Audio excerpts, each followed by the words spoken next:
Bienvenidos y bienvenidas de nuevo a Quedadas por la Igualdad, un espacio para conocer más sobre igualdad de la mano de expertas.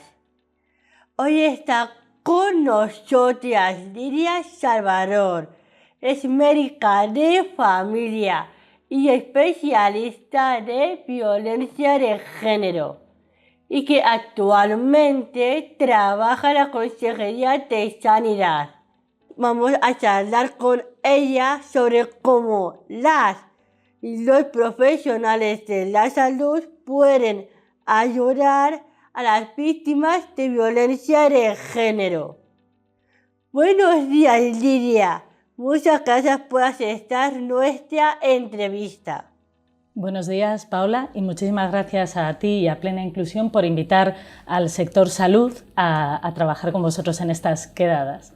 ¿Las mujeres pueden denunciar violencia de género en un hospital? Pues sí, efectivamente, no es muy conocido, o a lo mejor hay mujeres que no lo saben, pero en los centros de salud y en los hospitales, en todos los servicios de sanidad, se puede denunciar la violencia de género.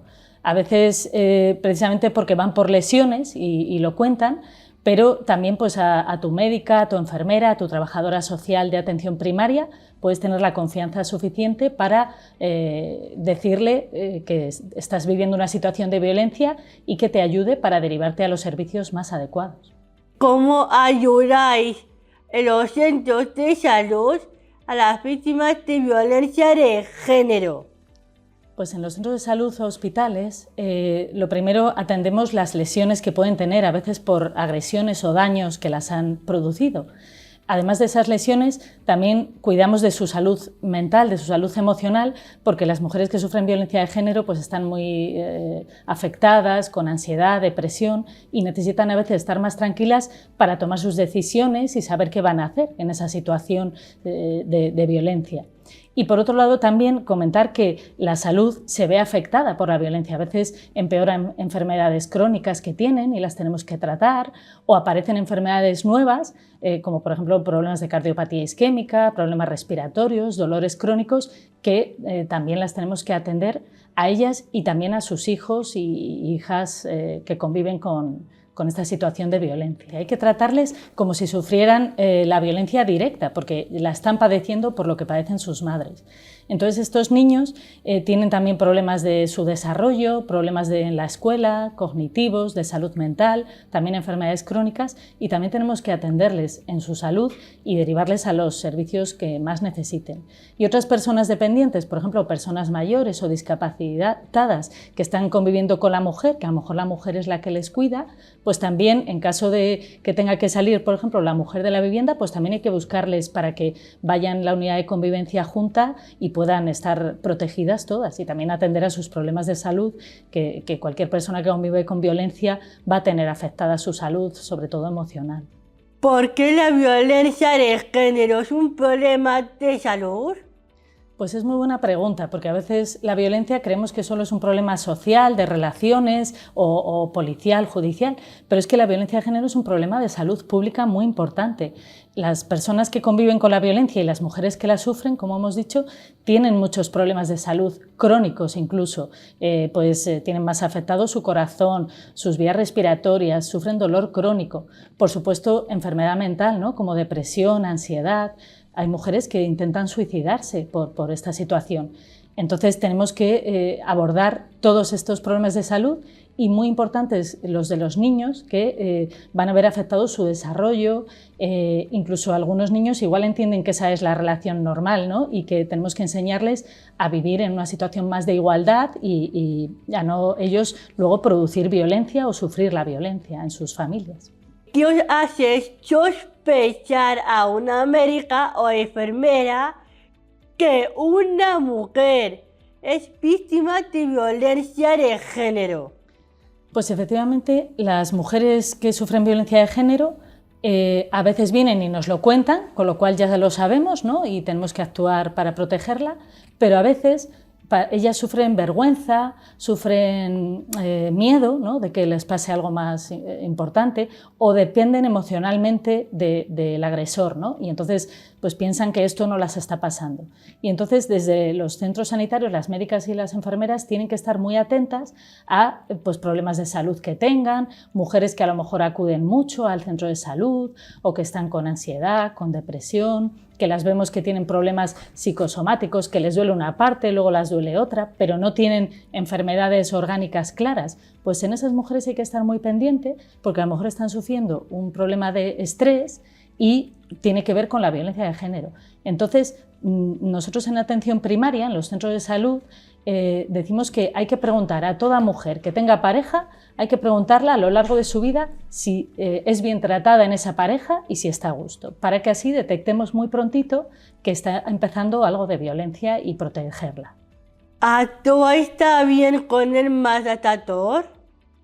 Pues en los equipos de salud, efectivamente, el maltratador o el hombre que ejerce violencia va a ir también a los servicios sanitarios porque va a tener problemas de salud también él. Incluso en atención primaria puede que la médica, la enfermera sean de toda la familia, ¿no?, y atiendan al agresor y a las víctimas.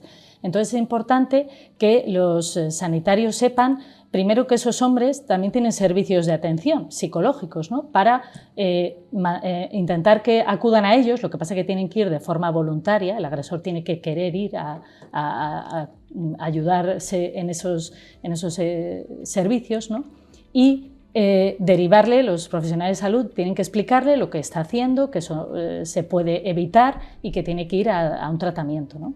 De todas formas, aunque el hombre no quiera ir, como desde los servicios de salud vamos a poner un parte de lesiones, una denuncia que va a ayudar a la víctima pues cuando ella luego lo denuncie y avisar a la policía y al juez de que está pasando eso, pues seguidamente van a detener al agresor o a proteger a las víctimas para que eso no pase. O sea que aunque el hombre no quiera ser atendido, desde luego se va a proteger siempre a las víctimas. ¿Habéis detectado más casos de violencia de género en los últimos años?